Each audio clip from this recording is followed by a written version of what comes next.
Labrīt, labdien, labvakar! Pie jums kaut kas jauns, sporta podcasts Neeksperti. Ar jums kopā es, Kārlis Komarovskis un mans kolēģis Andris Auziņš. Čau, Andri! Čau, Kārli! Viņš ir vainīgs pie tā, ka es vispār esmu piekritis šādam te izaicinājumam. Mazliet parunāsim par dažādām tēmām. Būs gan sports, gan mazliet arī kaut kas cits. Andri, pastāst, kā mums radās šī ideja ironiski par neekspertiem. Tātad eksperti, bet vienlaiks cilvēki, kas īsti neko no sporta nesaprot, bet drīzāk varbūt tādā sportā dīvāna eksperta kategorijā. Tu man pierunāji. Tas ir pirmais variants. Bet, ja nopietni, tad ir bijusi kaut kāda saikne visu laiku ar sportu. Un, ir jau tās domas, mēs te visu laiku arī runājam viens ar otru, ko mēs varam darīt, ko nevaram darīt, kā būtu pareizāk vai ne. Atceros, ka ir treneri, kur teikuši, ka manā valstī 10 miljonu treneru ir. Jā. Tad mēs būsim 2 no tiem apmēram. Mums gan Latvijā nav 10 miljoni, protams, iedzīvotāji 1,8 ir, bet es pieļauju, ka kādi miljoni jau noteikti treneris varētu Latvijā arī salasīt, vai ne?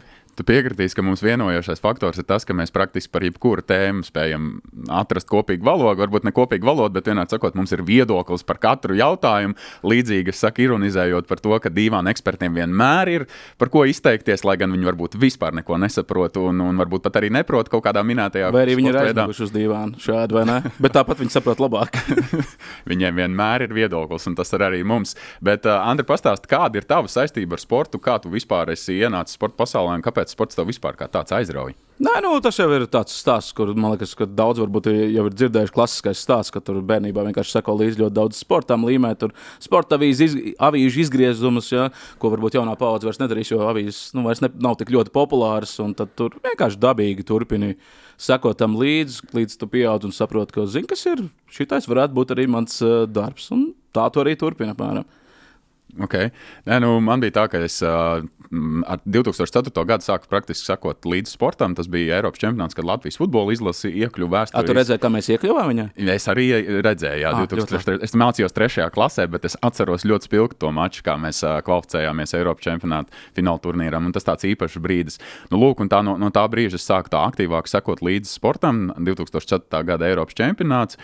Atceros, ka pēc tam arī gāju skolā bibliotēkā lasīt avīzes, rakstus. Ļoti, tā teikt, interesējos par to. Un tad pēc tam es pēc 2 gadiem aizgāju arī pats uz futbolu trenēties. Ļoti neilgu brīdi sanāca patrenēties kopā ar mūsu izlases futbolistiem Jāni un Dāvi Ikauniekiem, kur arī nāk no Kuldīgas, kur gan pēc tam aizgāju uz Liepāju trenēties un spēlēt. Bet pēc tam ļoti man iepatikās arī basketbols. Tad aizgāju uz basketbolu trenēties, absolvēju sporta skolu arī kā basketbolists, bet es esmu dīvāna eksperts ar tām traumām, ir kā ir, tev varbūt līdzīgi, mēs par to vēlāk drusku runāsim, bet vienādi sakot, tā mīlestība pret sportu dzīve, tālāk sporta žurnālistika, te jau mēs esam. Vai sporta žurnālisti ir neizdevušies sportisti? Es teiktu, ka jā, jo es domāju, ka tas atļauj tev būt tajā vidē. Tu varbūt neesi pats profesionāls atlēts, bet tu vari sekot un būt daļa no tās sporta elites un tās sporta ikdienas. Es tagad tā vienkārši aizdomājos, jo īstenībā arī, labi, es arī esmu tur mazliet trenējies florbolā, kas cēsīs mums bija, tāpat arī kaut bumbu padzinājis esmu, bet es tā nekad nebiju plānojis tur kļūt baigos sportistu. Es nezinu šito. Es teikšu godīgi, ja man būtu bijis tāds talants, es noteikti būtu gribējis kļūt par profesionālu atlētu, ņemot vērā, kādas naudas ir, teiksim, sporta žurnālistikā un kādas ir profesionālajā sportā. Jā. Profesionālajā sportā, atkarībā, kur tu tiec. Jā. Ja, piemēram, tu esi Latvijas līmenī, tad šobrīd tā situācija ir pavisam čābīga. Jā. Tikko arī runāju īstenībā ar Jānu Gailīti, kur viņš arī pateica, ja viss tā turpināsies, tad mūsu augstākās līgas pat lielajos sporta veidos, tūlīt būs amatieru līmenī. Jo vienkārši mēs nevaram noturēt tos spēlētājus pa, 700,000 eiro. Viņi nav gatavi par tādu naudu spēlēt, un tad viņi labāk izvēlēs tur reģionālajā līgā apmēram spēlēt. Jā. Tā ir tā lieta. Protams, vienīgais izņēmums esot futbols.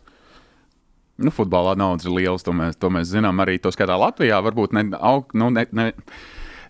nevis augšgalā, bet es gribēju teikt, ka tajos top klubos, teiksim, Rīgas klubos, kas ir galvaspilsētas klubi, jā, Rīga FC un RFS, tur ir pieklājīgas algas, attiecīgi tad tur atkal tur Valmierā vai vēl kaut kur ir, protams, zemāk, un tad atkal Leisgala komandās ir pavisam jau tur pieticīgs tās naudas summas. Tā kā tas, protams, arī ļoti atšķirās.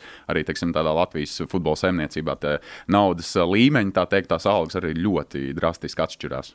Pirmā sadaļā esam izgājuši cauri. Mums nākamā sadaļa, un ar ko mēs varbūt gribam būt citādāki nekā citas šādas papļāpāšanās raidieraksti, podkāsti, kā tur vēl viņus tur sauca, visādi. Tad mēs mazliet arī katru sēriju gribēsim arī mazliet parunāt par tādu veselību. Jūs jau varbūt arī redzat, ka mēs varbūt neesam tādā labākajā fiziskajā formā, vai ne?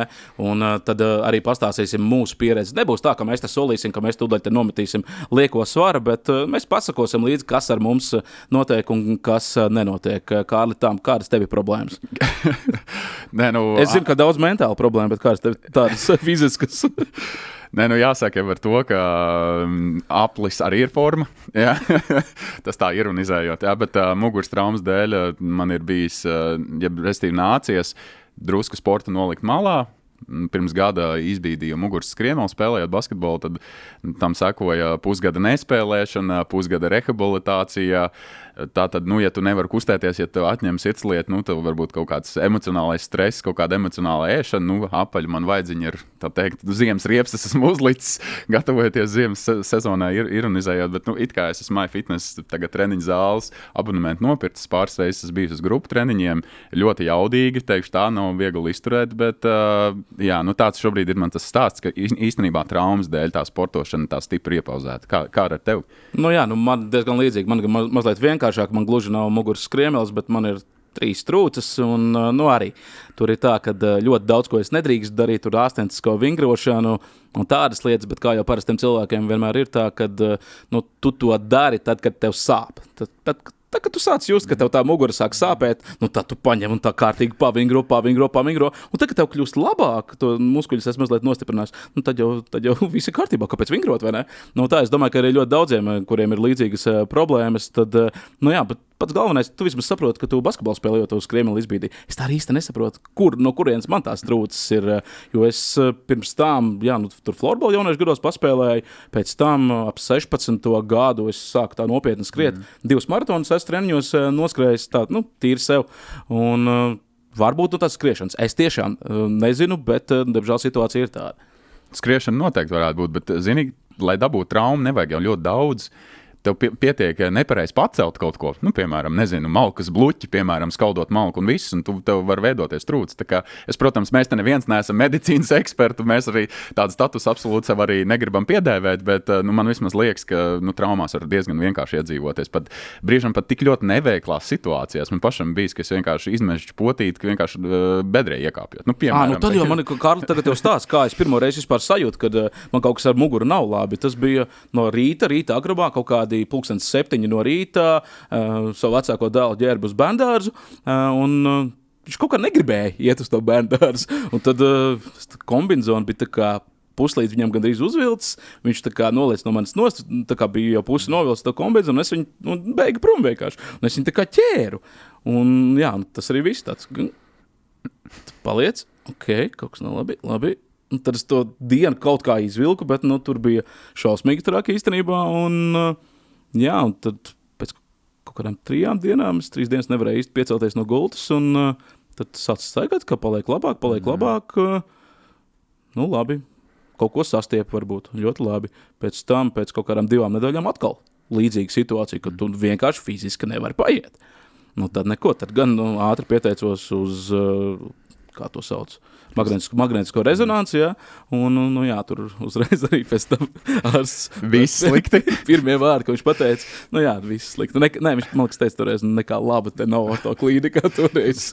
Lai es nekādas labas vārdas šeit nedzirdot, tad tur izstāstīju un pateica, ka, kad ar to var sadzīvot, ka tu esi vēl pietiekami jauns, ka tev tur nevajag griezt uzreiz, operāciju taisīt, ka vienkārši pamēģina vingrošanu. Ja galīgi nevarēs, tad, protams, izoperēt varot vienmēr, tāpēc arī pagaidām es to nedaru, bet, mēs cenšamies, tagad arī Kārli, mums tagad būs tāds uzdevums noteikti, vai ne, kad, vismaz tev sevi ielikt kaut kādos rāmjos, ka mēs katru, nezinu, cik reizi mēnesī mēs te tiksimies, bet paskatīsimies, cik tu esi nostaigājis, jo ļoti svarīgi mugurai ir staigāšana, cik tu esi nostaigājis, jo skriet mēs tā īsti nevaram, neviens ne otrs, tad paskatīsimies, ko mēs ēdam.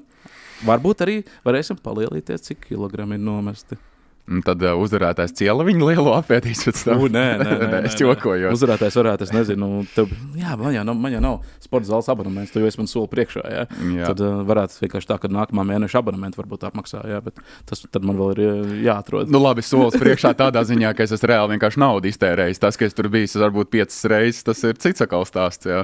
Nu, protams, jā. Bet es vēl gribēju paturpināt par tavu tēmu, par tām muguras sāpēm, vai ne? Man fizioterapeits sacīja, ka kad cilvēki iet un kaut ko grib mainīt un kaut kāds vingrinājumus taisīt un, teiksim, tā ļoti strikti ievērot tos fizioterapeitu norādījumus, tad, kad ļoti, ļoti sāp. Ne jau tad, kad tev viss ir daudz maz ok, tad tu pilnīgi ignorē. Man ir līdzīgi, man citreiz tā mugura sāp, citreiz nesāp, un man ir iepirkta tātad šī vingrošanas bumba, vingrošanas šīs lentes gumijas stiepjošās, jā. Bet tu jau viņas lieto tikai tā, kad tev sāp. Es tev tieši gribēju teikt, es iegādājos pavasarī, jā, visu to inventāru ļoti cītīgi nopirkt, tik domāju, tik sportošu, tik vingrošu, tik stiprināšu tur muguras muskultūru un teiksim, vēderpresīt un vēl kaut ko. Tieši 3 reizes esmu pavingrojis. Brīnišķīgs pirkums vai nesanāk. Es neesmu neko tur baigi iepērcis, bet šis bija tas stāsts, ko es atceros arī pie fizioterapeits. Es sāku nākt un pirmais, man jāizstāsta šitais stāsts, ja mēs runājam par veselību, tad arī pirmā reize pie fizioterapeita, tā bija vispār man pirmā reize pie fizioterapeita kā tāda, jā. Es ieeju un man priekšā tāda ļoti, ļoti smalciņa meitene, tiešām ļoti smalciņa meitene. Es tā domāju, ak, Dievs, ko tu viņa man te varēs tur izdarīt, un tādam, jau lielam džekam, jā, un tā tālāk. Es raudādams nācu no pirmās nodarbības mājās, tā, kad es vienkārši nespētu kā, un turklāt viņa darīja precīzi to pašu, ko es. Viņa man visu rādīja, visu piegājienus, tā kā cepuri nost, un jā, tas arī bija tā smieklīgi. Un tad vēl viņas vārdi, tas bija kaut kāda 10. 11. nodarbība, manuprāt, kad es pie viņas biju. Tad es teicu, jā, man tur tas pienākošais laiks ir beidzies, bet es tā kā turpināšu pie tevis ik pa laikam nākt, un tā tālāk. Viņa man vēl pateica, nē, tu neturpināsi, tā kā nē. Es taču zinu, jūs visi šitādi esat, tu atnāci, tur tagad 2 mēnešus pie manis pavingroji, un es tev neredzēšu kādu pusgadu, pēc pusgadu gan es tev atkal redzēšu, jo tu atkal nevarēsi normāli paiet. Tieši tā. Jā, es pilnīgi piekrītu. Es saku, mans fizioterapeits pilnīgi tādu likumsakarību bija ievērojis. Tā ir, tad, kad tev ir daudz maz ok, tad tu nedari lietas, bet tad, kad tev sāp un tu gribi tikt ārā no tām sāpēm, no tās nepatīkamās situācijas, tad tu sev samobilizē. Bet labi, es gribēju pajautāt tev par mentālo veselību. Tas tomēr šobrīd tāds ļoti aktuāls temats arī. Es zinu, ka novembrī par šo ļoti daudz runāts, jo drēgans, tumšs laiks.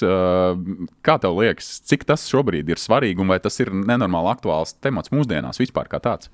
Mentālā veselība, jā, protams, ka tā ir gan lielajā sportā, gan arī tīri sadzīvē. Protams, tas ir ļoti svarīgi tīri, kā tu domā, un man patīk, kas īstenībā, ka mūsdienās, cik man ir bijusi pieredze ar to cilvēku loku, ar kuriem varbūt es saskaros, tad mūsdienās sāk mazināties tas, es nezinu, kā to pateikt precīzāk, precīzāk, bet, pieklājīgāk, tāds mūžiku laikmets. Man viss nekas nesāp, man viss ir kārtībā. Mačo laikmets. Tu nekur neiešu, es pats sev palīdzēšu, jā.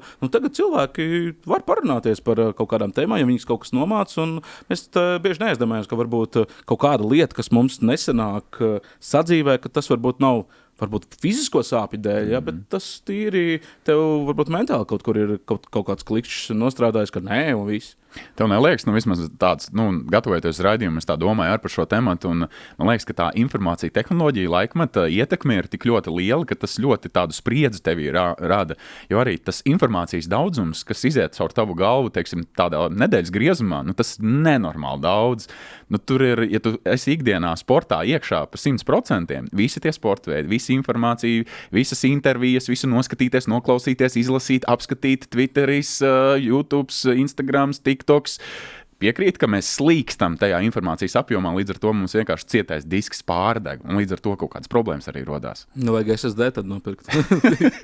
HDD nomainīt par SSD, jā. Nē, es tā piekrītu, tā tiešām arī ir, vēl nesen, piemēram, pirms nebija ģimene, es visam vienkārši sekoju līdzi.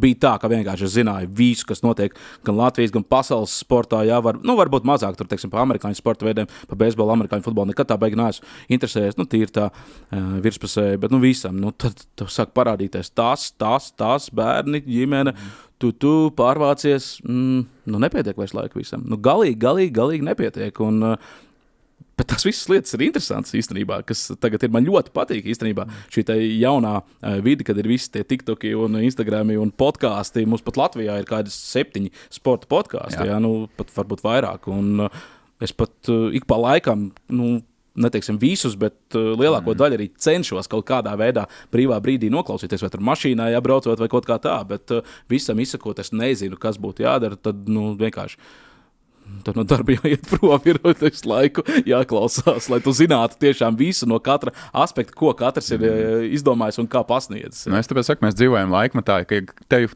ikvienam ir savs viedoklis, un mēs to skaitā. Līdz ar to, ja tu gribi to nenormāli plašo viedokļu loku aptvert, tad tev ir tiešām vajadzīga 24/7, kā tu teici. Bet vēl īsi, pirms mēs ejam tālāk uz nākamo tematisko bloku, es tikai gribēju piebilst, ka man ir prieks, ka šī tēma, šī sāpīgā problēma, mentālā veselība kā tāda, tā tiek celta gaismā, par to tiek runāts un par to tiek domāts. Man liekas, tas jau vien ir apsveicami, un tas jau tāds solis uz priekšu, lai šīs problēmas mēs vispār risinātu. Vēl viena lieta, Kārli, vēl pēdējā lieta par šajā tēmā, lai būtu interesantāk, cik tev šobrīd ir kilogrami?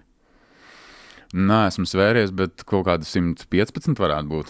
Jā, es arī kādu laiku neesmu svēries, visu laiku man turējās zem 90, bet, manuprāt, man tagad varētu būt kaut kāds 91 kg. Tu gribi kaut kādas derības un mērķi noslēgt? Nē, es tikai tā, lai mēs varam, lai, teiksim, pēc mēneša, 2, mēs varētu teikt, man ir 500 grami nost, piemēram. Mēs te tikko pa mentālo veselību. Tu pats saproti, ka tu savu psiholoģisko spiedienu šobrīd uzliec. Turklāt publiski.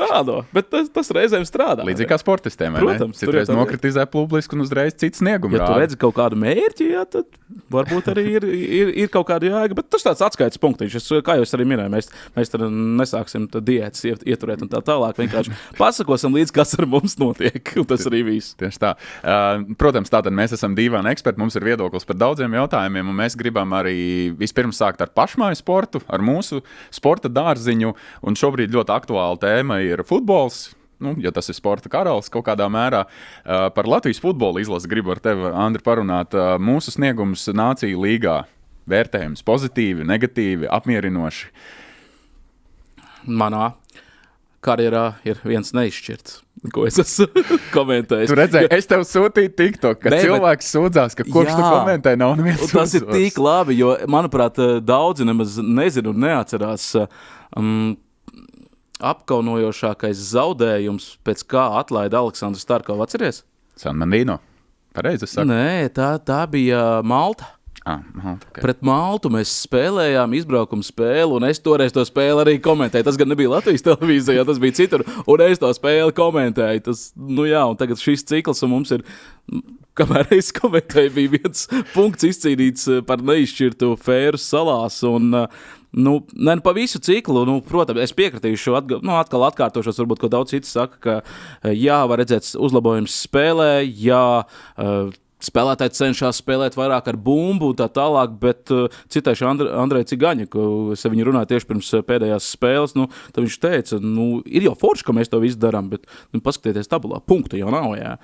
Pēc punktiem jau arī visu rēķina, bet bija man dažādi jautājumi pēc pirmspēdējās spēles pret Ziemeļmaķedoniju, kad veicām 3-kāršo maiņu, kad mums ir 0-1, degam, jādabū punkti.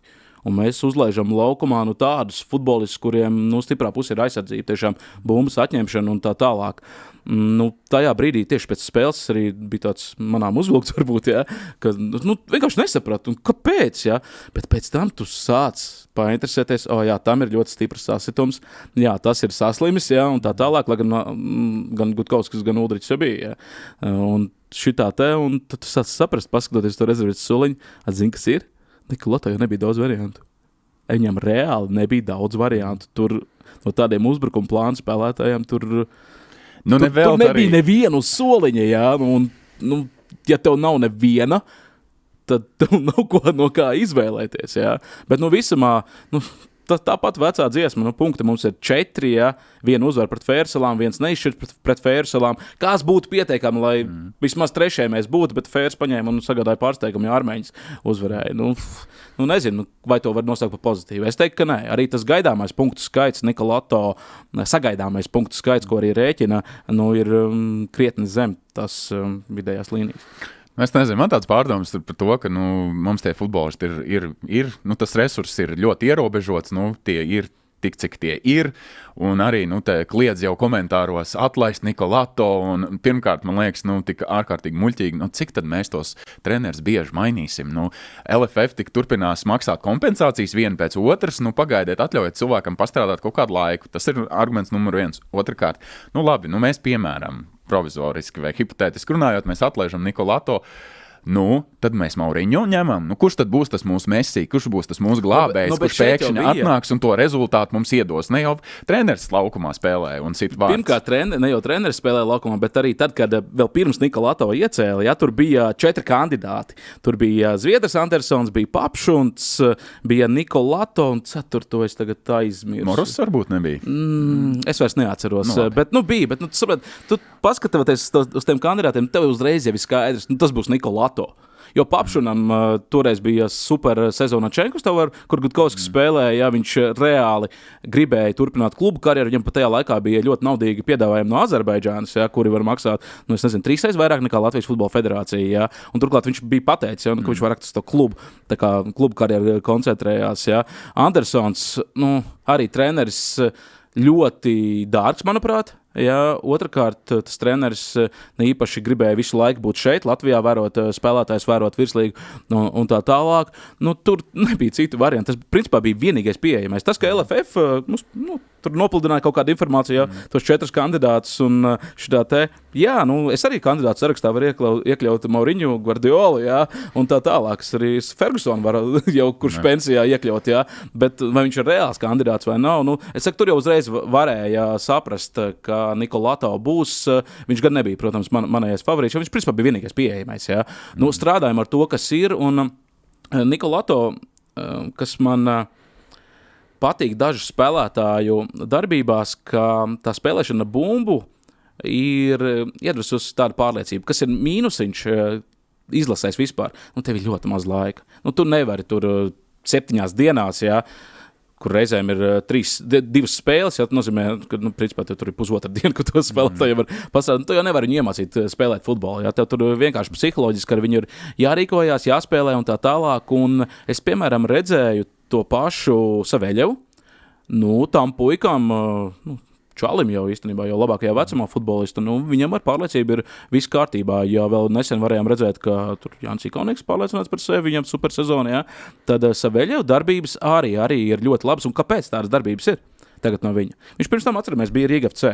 Bet ļoti maz tika spēlēt. Tad viņš pārgāja uz Audu. Naudas, tajā sezonā, kad viņš pārgāja uz Audu, nespēlēja kā pirmais numurs. Protams, pret Lejas gala komandām viņš spēlēja, bet tā baigi nespēlēja. Šogad, principā, kopš Zeļkoviča Slovēns kļuva par treneri, Auda, principā, visās spēlēs cenšas spēlēt tādu pašu futbolu, kādu Latvijas futbola izlase. Ar pārliecību, ar bumbas kontroli un tā tālāk. Un Saveļevs ir tajā visā iekšā. Viņam arī tur bija tā, ka tas spēles laiks bija diezgan ierobežots, bet tu redzi, ka ikdienā tas spēlētājs spēlē tāpat.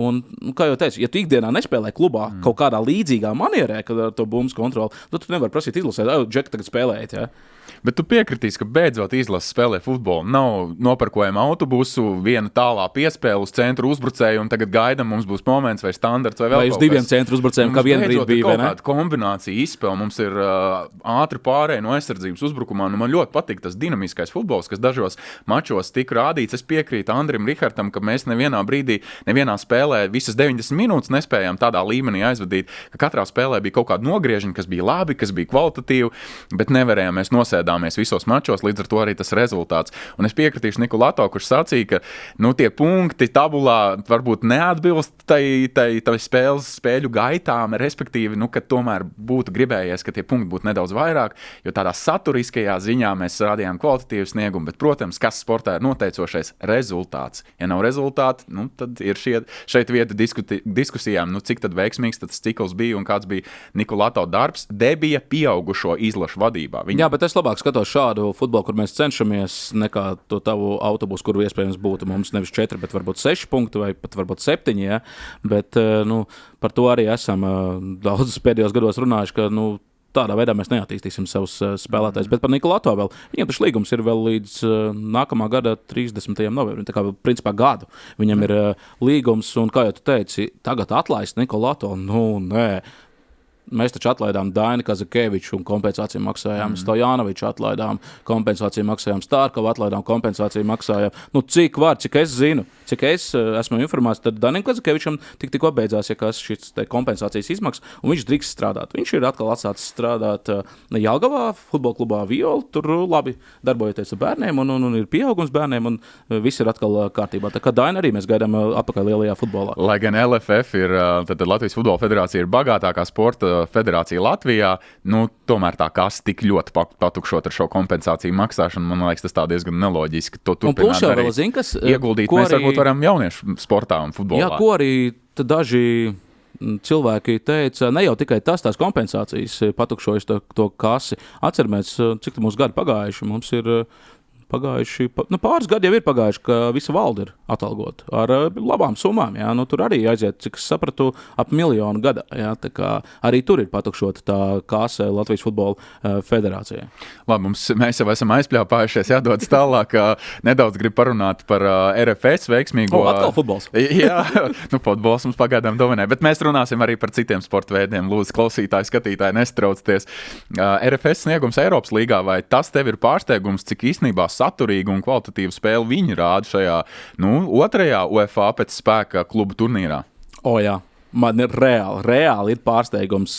Pirmā spēle izbraukumā Rumānijā, kad bija dabījām iekšās 1-4, pareizi atceros, 1-4, un tad man šķita tā, labi. Tagad es saprotu, kas ir Eiropas līga, kas ir Eiropas pamaturnīri, jā. Labi, tad galvenais nākamās spēles mēģināt nolikt autobusu, un 0-1, 0-2, ja būs, un tad jau būs labi. Nē! Kā mūsējā spēlē? Wow, tā ir bauda skatīties tiešām, un tas ir, manuprāt, tas ir ne tikai Viktors Morozs, bet visas RFS organizācijas tāds nopelns, jo, ja paskatāmies, tas spēlētāju kodols, ilgi turās kopā, tiešām viņi ņem arī tos pastiprinājumus, džekus, kurus viņi zina, Rīga FC, Darko Lemējič, Panič arī, viņi taču Rīga FC, viņi zina, kā viņi spēlēja, viņi zina, kā ir Latvijā, viņi zina, kas te viss notiek, Un tie džeki spēlē. Man ļoti, ļoti patīk, kā tas viss notiek. Un man pašam tas ir tiešām milzīgs pārsteigums. Es neticēju, ka mēs varētu tik veiksmīgi spēlēt pret tādiem klubiem kā Galatasaray, Anderlecht un Frankfurts Eintracht, kur pietrūka, cik tur centimetri bija pēc Markijevas itiera, lai bumbu ielidot vārtos, un vēl viens punktiņš mums būtu.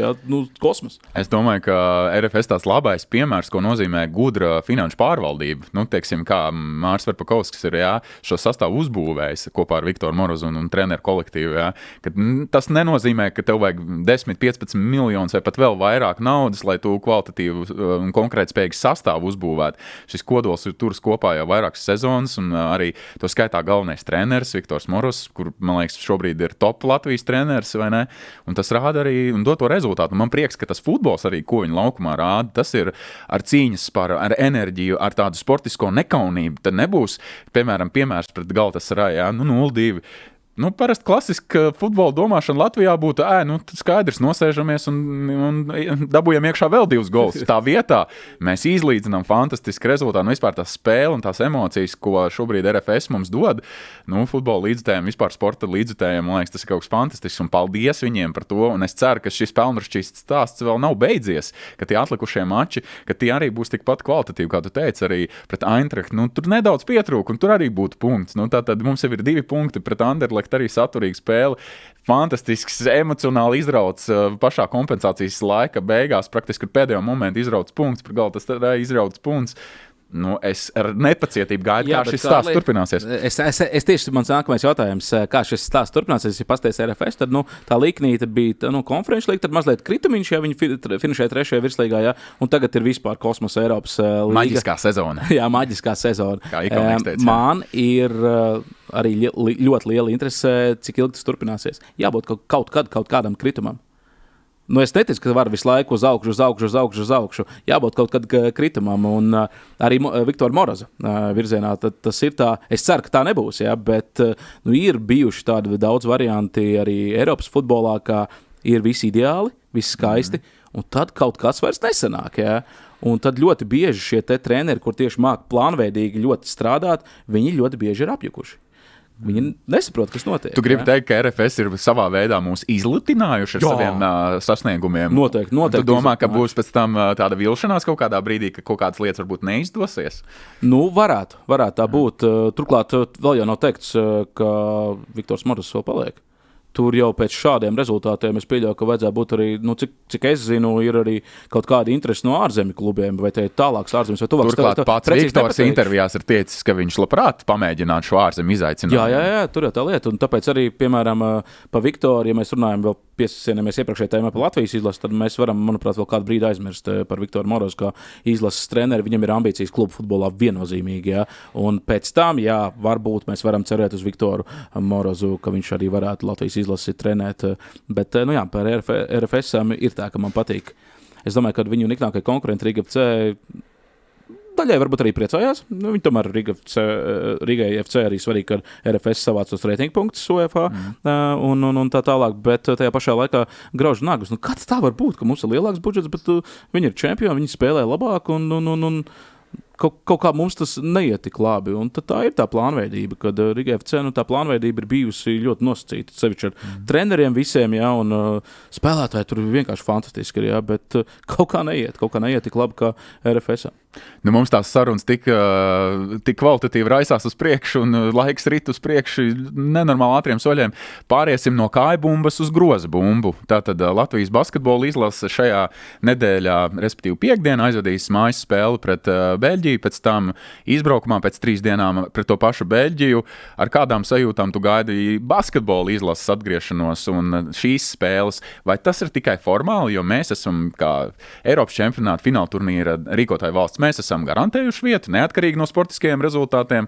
Tad, kam mums šīs spēles ir vajadzīgas? Vai tas ir reitingu punkti vai sastāv iespēlēšana? Reitingu punkti noteikti tur ir vajadzīgi, bet man šķiet, tas ir baigi labi, ka ir šāda sistēma, ka pat rīkotāju valstī ir tomēr jāspēlē tā kvalifikācija. Ja mēs nebūtu jāspēlē kvalifikācija, mēs meklētu kaut kādus pretiniekus, tur pārbaudas spēlēs, un atceroties vēl arī pirms pasaules kausa, kad es ar Kasparu Ciprus runāju, es tieši arī prasīju, vai tagad, kad esam iekļuvuši pasaules kausā, vieglāk tos pretiniekus dabūt? Viņš teica, nē, vienkārši nav. Jo tur ir tā, ka esam kaut ko sarunājuši, kaut ko labu komandu sev pretī. Viņam piezvan Spānija gribot uzspēlēt. Viņš piezvan, Kaspar nebūs. Jā, šitādā veidā. Tā kā, mums nav jāmeklē tā pārbaudas spēļu tā kā pretinieki, bet nevajag arī uzskatīt šīs spēles par pārbaudas spēlēm. Jā, protams, sastāvs būs diezgan tāds atjaunots. Ļoti eksperimentāls varētu to nosaukt. Turpat varētu būt 6 debitanti, jo Juris Vītols nav kandidātu sarakstā, bet viņš trenējās kopā ar komandu, un es sapratu, ka viņš arī varētu aizvedāt, ņemot vērā to, ka Toms Lēmans ir guvis traumu, jau sanāk 2. treniņā, un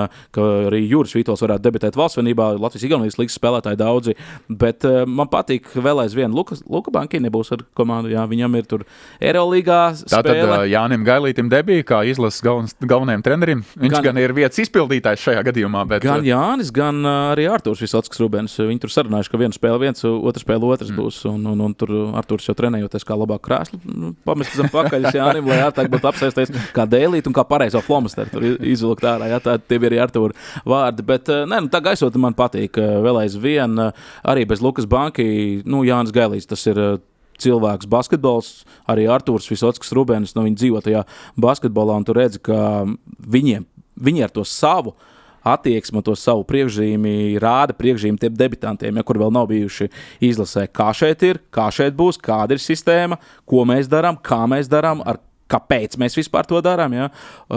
Es to redzu, ka tas nekur nav pazudis. Sniegumā, tur būs interesanti. Būs jāmeklē jauni līderi, protams. Jo principā sanāk, kandidāts sarakstā tikai 3 džeki, kas spēlē pasaules kausā. Plus, protams, Lomašs, kurš ir kapteinis un viennozīmīgi būs arī laukumā līderis. Bet kā tev liekas, skatītājiem šis produkts, ka te jau mums neko nevajag. Mēs jau tāpat esam garantējuši. Vai... Te ir jāmāk pārdot. LDS māk pārdot?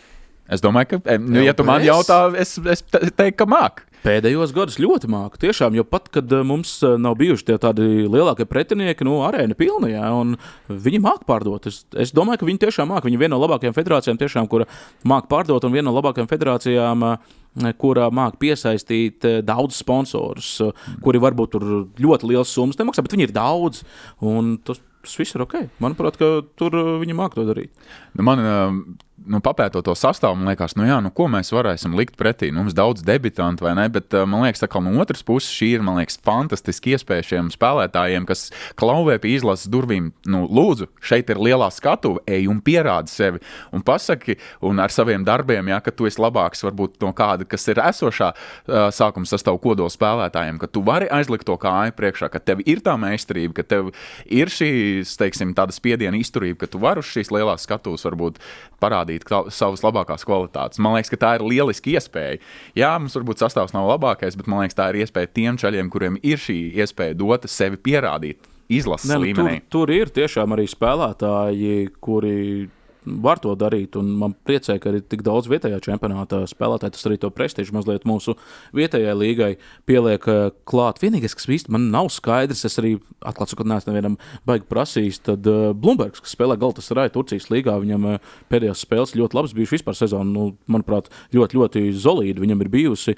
Kāpēc viņš nav izsaukts, to es nemācēšu komentēt, bet arī pietiekami jauns vēl spēlētājs, un es gribētu viņu arī redzēt kādā no nākamajiem sasaukumiem, bet es tiešām nezinu, zemūdens akmeņus, vai viņš ir atteicis, vai viņš ir uzrunāts, vai tur klubs paprasīs pauzes, tiešām par to nezinu, bet viņš arī varētu būt viens no tiem, bet no šitā sastāva tur ir vairāk džeki, kuriem ir ambīcijas, kuriem ir tās līderu dotības, pagaidām tajā līmenī, kādā viņi spēlējuši, lielākoties Latvijas-Igaunijas līgā, bet tur jau nav jau svarīgi, kādā līgā tev tās līderu dotības ir, galvenais, ka tev viņas ir, un ja viņiem ir, tad cerēsim, ka tas, ka mums nav šī sportiskā puse tik šobrīd svarīga, ka tas mums darīs brīvas rokas mūsu puišiem. Oi, nē, tur nebūs tā. Bet zinot, kāds ir Jānis, kāds ir Artūrs, viņi taču neļaus tur arī jaunajiem džekiem. Labi, zaudējiet. Labi, tur aizsardzībā nenostrādājat. Tad mums basketbolists, lai ir uzvarētāji mentalitāte beidzot. Es pat esmu gatavs saderēt, nevis kurš, bet kā Jānis Gailīts bļaus pārbaudas spēlēs uz spēlētājiem, vairāk nekā Luka Banki to darīja, kad viņš galvenais treneris. Ja? Jo vēl pagaidām Luka Banki ir galvenais treneris. Viņam tur ir Eurolīgā, ja pēc atceros rītdien, viņam ir spēle Virtusam, un pēc tam gan ir 28. manuprāt, datumā ir nākamā spēle Virtusam, bet laikam tā situācija tur Boloņā ir tāda, kad Banki ir izvēlējies tomēr palikt tur, ka viņiem tik labi neklājas Eurolīgas turnīra tabulā. Es domāju, ka tas ir galvenais iemesls, kāpēc viņš grib šobrīd klubu darbam vairāk koncentrēties. Tā ir atkal liela iespēja mūsiem. Jānis Gailīts, paskatāmies, viņš ar būtībā nabadzīgākā klubu Vācijas līgā ir top 6. Izcils darbs. Viņi tikko ir sasnieguši arī kluba rekordu uzvarētajās spēlēs, par ko Jānis pat nezināja, ka viņš ir pārspējis tādu rekordu. Lūdzu, ņem strādā, viss kārtībā. Artūrs Visocks Rubens arī, ka caur viņa rokām ir gājuši ļoti daudz īstenībā mūsdienu izlases tagad šie spēlētāji. Īsi jau pirms mēs ejam uz priekšu, es tikai gribēju piebilst tādā bauma līmenī. Es esmu dzirdējis, ka vairāk spēlētāji ir atteikuši doties uz izlasi. Tas varbūt saistīts ar to, ka arī no sportiskā viedokļa mums ir vieta fināla turnīrā garantēta, un varbūt džeki ārzemēs, kas spēlē, grib varbūt tur traumas sadziedēt, vai varbūt tāds ir tas skaidrojums, kāpēc varbūt kaut kādā augšgala, teiksim, tas pats Ingūns Jakovičs no ACB līgas, piemēram, nav. Jā. Tā ir spekulācija, es nezinu. Kurš no basketbolistiem ir no Kuldīgas? Baigi nav. Es vienkārši domāju, kurš to teica. Nē, labi. Es arī esmu dzirdējis tādas baumas, ka ir vairāk džeki, kuri ir pateikuši, ka šoreiz nē. Un nav pirmā reize, ka viņi to ir pateikuši, bet es arī sīkāk un smalkāk neko nevarēšu teikt. Teiksim par Ingu Jakoviču. Jā, viņš labi spēlē tajā ACB līgā un tā tālāk, bet viņš izlasē nav bijis ļoti ilgi. Un ja mēs skatāmies arī uz tādu nākotni, tad ja pareizi atceros, 93. gads, manuprāt, ir Ingus. Iespējams. Es nezinu. Ja pareizi atceros, tad bija. Pēdējā reize, kad viņš izlasē spēlēja, ja nemaldos, 19. gadā. Jā. Un tas šobrīd, ja mēs domājam, teiksim, par tādu nākamās komandas būvniecību, tad varbūt Ingus neiedarās tajā nākotnes redzējumā tur pēc 3-4 gadiem iespējams tāpēc, jā, bet arī es tā baigi nespekulēšu, bet spēlē viņš tiešām ļoti labi, un atceramies, tad Ingus arī, kad spēlēja vēl Latvijas izlasē, arī, ka vēl spēlēja mūsu klubos, tad uz viņu vienmēr varēja paļauties, viņš bija ļoti labs tiešām spēlētājs. arī ar tādu līderu dotībām, arī teikt, tā tiešām, ka viņš varēja spēli paņemt uz sevi. Zinu, varbūt viņš mums ir rezervē. Ja kādreiz vajadzēs, varbūt viss būs kārtībā. Ko jāvēl mūsu puišiem 2 labas cīņas pret Beļģiju, bet dosimies tālāk. Otra puse okeānam, Nacionālā basketbola asociācija, NBA, Kristapa Porziņģa, Boston Celtics. Tātad Kristaps jau projām atgūstas no traumas, bet Celtics ir diezgan vareni, sākuši 11 uzvaras, 3 zaudējumi, bet tikai vēl labāk iet Cleveland Cavaliers. 15 uzvaras pēc kārtas, 15-0 viņa bilants šobrīd. NBA, jā, Cavaliers. Kas viņiem ir? Kā var 15 uzvaras pēc kārtas? Rekords pieder Golden State, ja pareizi atceros. Jā, 23 vai 24 uzvaras pēc kārtas, neatceros precīzi, bet Golden State ir šis rekords. Jā. Viņiem ir Donovans Mitchells, viņiem ir Darius Garlands, viņiem ir Laverts, viņiem ir Moblīs, man liekas, arī spēlētājs. Viņiem ir Alens Garais. Viņiem ir ļoti labs sastāvs, bet vai tas ir tāds sastāvs, ar kuru 15-0? Es nezinu, tas ir pārsteigums. Nē, es teikšu tā, ka Cavaliers bija vairākus gadus īstenībā tāds joks Amerikā. Katram cilvēkam, kurš pateica no Clevelandas, ja viņš ir citā pilsētā, ja viņš bija, tad pateica, Lebrons Džeims no jums aizgāja prom. Jā. Un tad Cavaliers atbalstītājs Clevelandietis vienmēr teica, ka kur ir viņa gradzens? Kur ir? Kad Lebrons tā arī neizcīnīja to gradzenu tajā Cavaliers sastāvā, un tad beidzot viņi laikam tikuši tam morālajām paģirām pāri Cleveland, ka viņi ir. Lebrons jau izcīnīja ar Cleveland, kad viņš atnāca atpakaļ. Kad atnāca atpakaļ, bet es runāju par to pirmo posmu. Pirmajā posmā viņi nedabūja. Par to pirmo posmu es runāju, tas arī laikam sanāk, kaut kāds 15. gads varētu būt. Un bija populāri, tiešām memes arī bija internetā toreiz, kad visi apcēla nabaga Cleveland, kad pat Lebrons ar viņiem nevarēja izcīnīt to gradzenu, aizgāja prom, un tad visi, kur viņi ir gradzens? Kur ir? Nebija vēl? Man, teiksim, ja mēs runājam vēl par Austrumu konferenci, tad Clevelandā galvgalī sekotam Boston Celtics, par Celtics jau tūlīt parunāsim, bet 76ers katastrofāli ir sākuši sezonu, 2 uzvaras tikai. Bucks ir ļoti slikti sākuši. Jā, šajā sezonā ļoti izteikti īstenībā ir austrumu rietumi. Ja tur vienā galā ir, 8 komandas, kuras mierīgi varētu spēlēt, tad otrā galā tur ir Dievs. Tur ir reāli 2. Šobrīd tā ir, bet par to jau daudz tiek runāts, ka konferenču bet kāpēc tā notiek? Sadalījums ir jāmaina.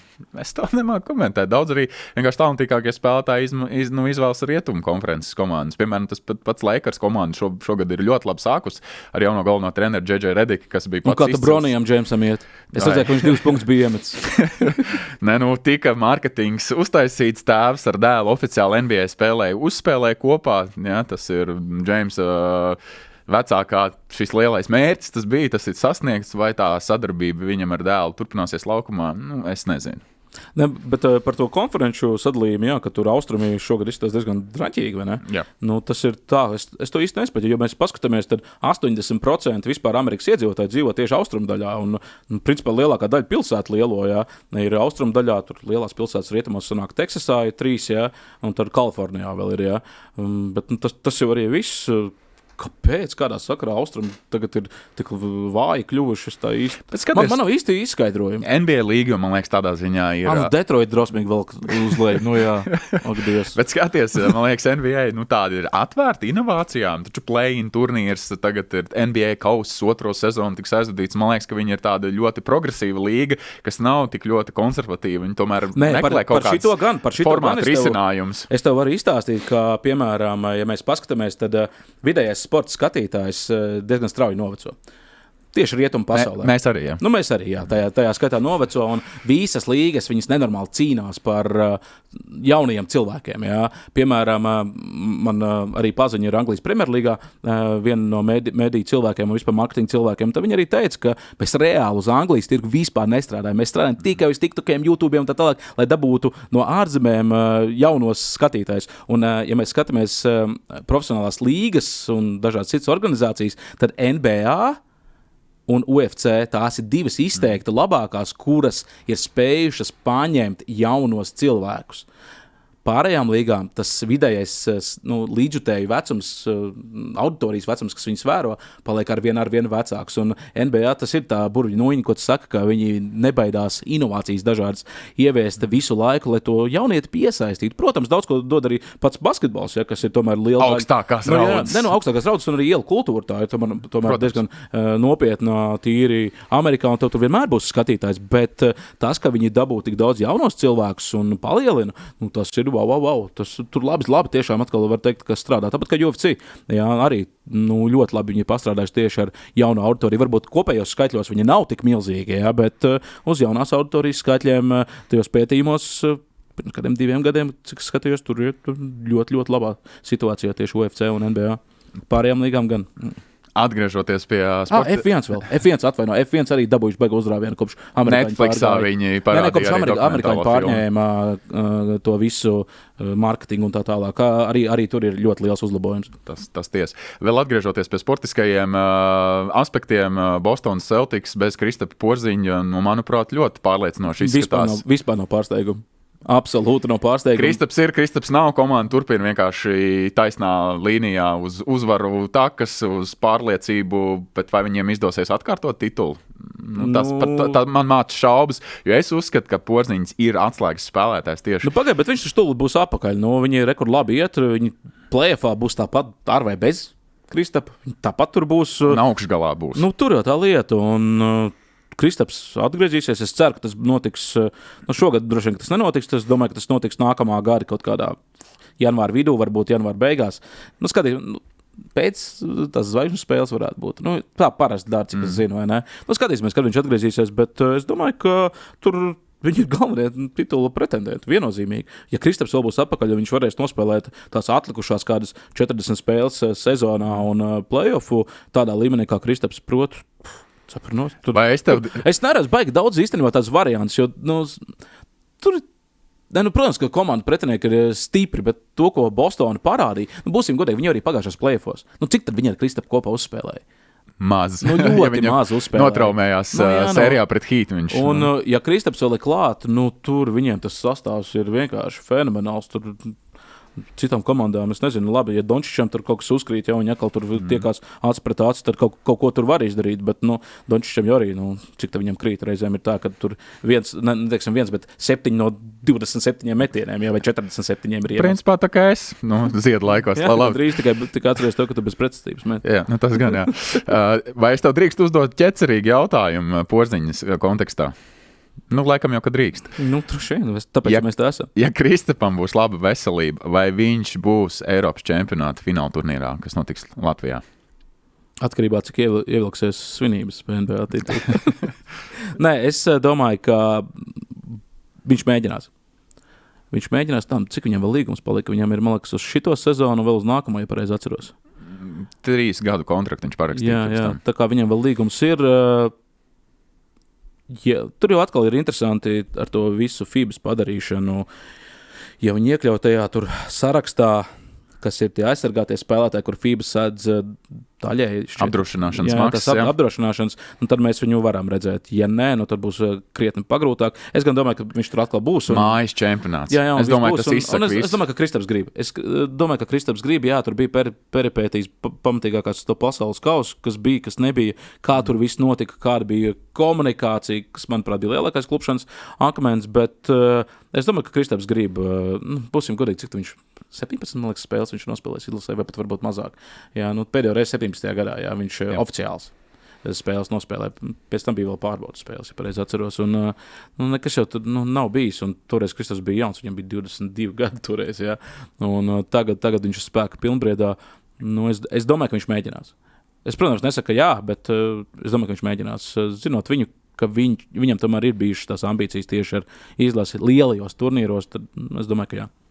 Dosimies tālāk no groza bumbas uz ripas dzenāšanu, uz Ziemeļamerikas hokeju. uz Ziemeļamerikas hokeja laukumiem NHL sezona. Man liekas, ka mūsu hokejisti diezgan labi sevi ir pieteikuši šajā sezonā. Gan skaitliski, gan arī, man liekas, tādā snieguma rakursā. Protams, jā, mēs to varam teikt.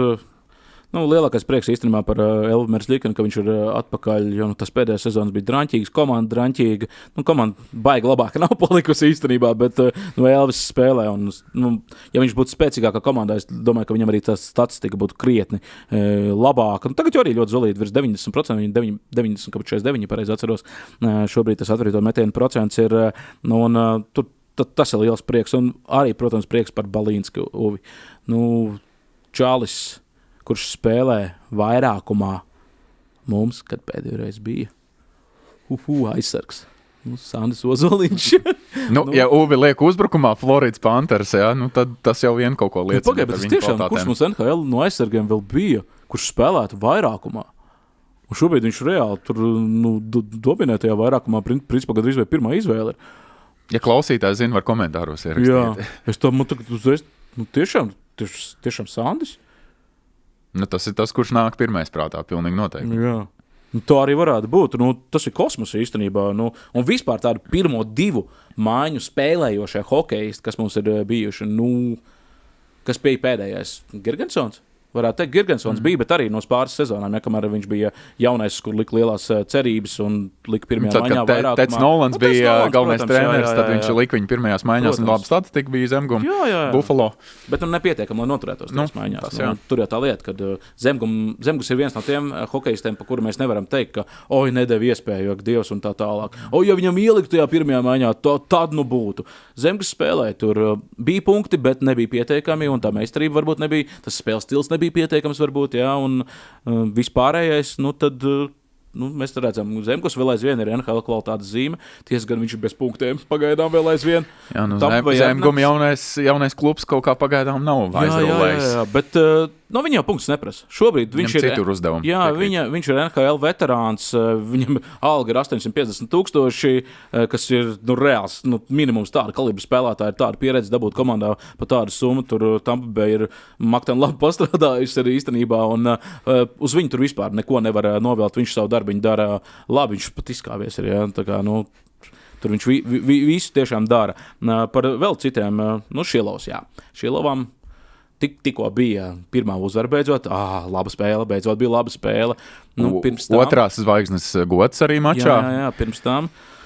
Es nezinu, tev bija pārsteigums, ka viņš tik slikti sāka?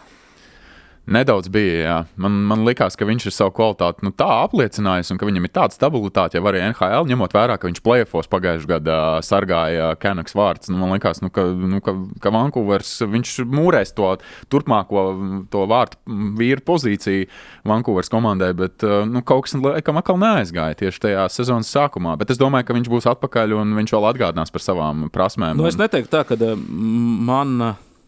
mani nepārsteidza, bet es biju gaidījis, ka neaizies. Jo viņš man zina, Arturs Šilovs, neskatoties to, ka viņš ir MVP, mums bronzu tur izcīnīja un tiešām maģiski spēlēja vārtos, viņš man kaut kur atgādina Kristaru Gudļevski. Tiešām kaut kur atgādina Kristaru Gudļevski. Gudļevskim varbūt bija viena super izcila spēle, izlases sastāvā, ka pret Kanādu bija, bet tāpat zaudējām. Un vēl tur, protams, arī NHL viņam bija īstenībā, ja tu pastamies Gudļevskam, NHL statistika ir labākā karjerā. Viņam nevienā citā līgā nav tik laba statistika, pareizi atceros. Vēl nesen skatījos, kā tās pāris spēles, ko viņš NHL nospēlēja. Arturs Šilovs nav vēl NHL vārdsargs. NHL pirmais vārdsargs viņš vēl nav. Ar visu to, ka pasaules čempionāta MVP nav. Pasaules čempionāts vispār neko tur nenozīmē Nacionālajā hokeja līgā. Būsim godīgi, viņš vēl nav. Vai viņš būs? Tas arī no daudz kā ir atkarīgs. Pirmkārt, vai dos iespēju vārdsargiem vēl grūtāk, protams, bet es negribu baidīt līdzjutējus un skatītājus, bet es kaut kur redzu Kristaru Gudļevski. Laiks rādīs, kādas tad būs, vai būs vai nebūs. Bet saprotiet, tā jau nav slikta lieta. Absolūti slikta lieta tā nav. Gudļevskis ir Vācijas līgas labākais vārdsargs. Viņš ir pasaules čempionātos, cik bijis olimpiskajās spēlēs. Viņi pat atzina par vispār Vācijas līgas labāko vārdsargu. Tas ir super līmenis, kur viņš ir bijis, kur spēlējis Zviedrijas līgā otrajā, ka viņš spēlēja tikko, arī izcili. Tur viss ir ļoti labi, bet vienkārši saprotam to, ka NHL pirmais vārdsargs, tas ir pats labumiņš, tas ķirsīts skūks, jā, un nevajag tur apvainoties, ka tur saka, tu tur Eiropā būs labs vārdsargs vai Eiropā būs labs hokejs. Pastamies Rudolfu Balceru. Domā, ka viņš ir baigi bēdīgs, ka viņš no NHL aizgāja uz Šveici. Labi, tagad, protams, ir savainojums, jā, bet ka viņš aizgāja uz Šveici, ka viņam ļauj spēlēt pirmās maiņas, viņš met vienu golu pēc otrā, viņš dara to, ko viņš māka, jā, nevis to, un ir viens no komandas atmaksātākajiem spēlētājiem. Tur jau tā lieta. Domā, ka viņš bēdīgs? Es domāju, ka nē, vienkārši katram ir jāatrod savu vietu, tāpēc arī, teiksim, ja piepildās tas, ko es saku par Arturu Šilovu, tad tas tāpat nav slikti, ja viņš būs superīgs Eiropas līgas vārdsargs. Tas ir fenomenāli labi. Man pārsteidz, mēs pirms ieraksta jau runājām, es teicu, ka es noklausījos Elvimers Ģikina interviju pēc Bruinas uzvaras 5-1. Viņi vinēja Elvim pirmās zvaigznes gods tajā mačā, un Elvis atbildot uz jautājumu par pārliecību, viņš saka, ka es eju dienu no dienas, es priecājos, ka mana komanda uzvarēja, šis ir komandas nopelns, un man likās tik pārsteidzoši Elvi tik piezemētu redzam. Tas galīgi vispār neizklausās pēc Elvija, bet ir viena nianse, kas, manuprāt, šeit ir mazliet nostrādājis. Ja mēs atceramies iepriekšējo Elviju, viņa tās ambīcijas, kā viņš sevi pasniedz, kā viņš runā intervijās, tiešām interesanti, nevis ar standarta atbildēm, kas daudz kaitina, tad šī ir pilnīgs standarts. Pilnīgākais standarts. Un es domāju, ka šeit ir psihologs, mediju cilvēki, ir, neteiksim, pielikuši pie vietas sev, bet viņš ir varbūt sapratis un saklausījies, ka nevajag tās savas ambīcijas, kas viņam vēl aizvien 100% iekšā, tik ļoti uz āru dot tieši ar tiem tekstiem, ko viņš runā pēc spēlēm. Un tās Ziemeļamerikā un vispār, Ziemeļamerikas sportā ir nenormāli izplatīta. Es vēl tagad atceros, Mārtiņš Kārsums atbrauca no Ziemeļamerikas, ka viņam toreiz Rochesterā, viņi nosūtīja uz Rochesteru, Tampa Bay, un viņš tur paspēlēja, un tad sezonas vidū, man liekas, Rīgas Dinamo viņu toreiz paņēma, un viņš atbrauca, un arī tur uzreiz interviju sarunāt ar Mārtiņu Kārsumu. Tu uzdod jebko, un šitādas atbildes. Un tu, labi, ok, atbildēts ir viss smuki, nav nekādas problēma, un tā tālāk. Un tad, pēc tam tu sāc interesēt, tas ir tas, ko viņiem māca. Vienkārši tas standarta atbildes, lai tu būtu atbildējis, viss ir pieklājīgi, viss ir superīgi, tu esi pastāstījis, kas ir, bet nav tāda pievienotā vērtība. Tagad pagājušajā pasaules čempionāta laikā, aizpagājušā, jau sanāk, kad Latvijas televīzijā bija podkāstī Arēnā Rīga, Mārtiņš Kārsums bija arī pie mums ciemos.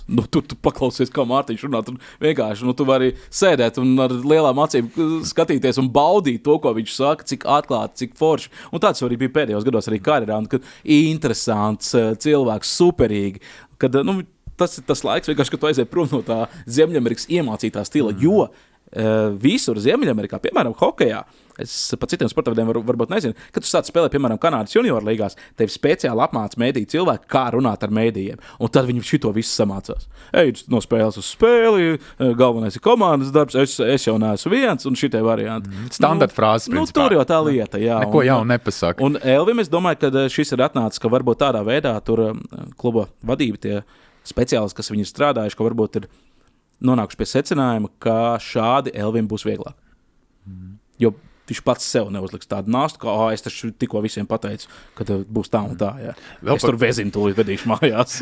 Tādi jau ir viņa mērķi. Labi, bet pavisam īsi vēl par Teodoru Bļugeru, arī 9 punkti. Man liekas, pietiekami solīda statistika. Arī Rodrigo Ābols turpina klauvēt pie NHL durvīm Flyers sastāvā. Jā, bet viņa neizsauc. Tas man pārsteidza. Jā, bet viņam AHL ir normāli punkti. Jā, viņam centrs notraumējās un viņi izsauc malējo.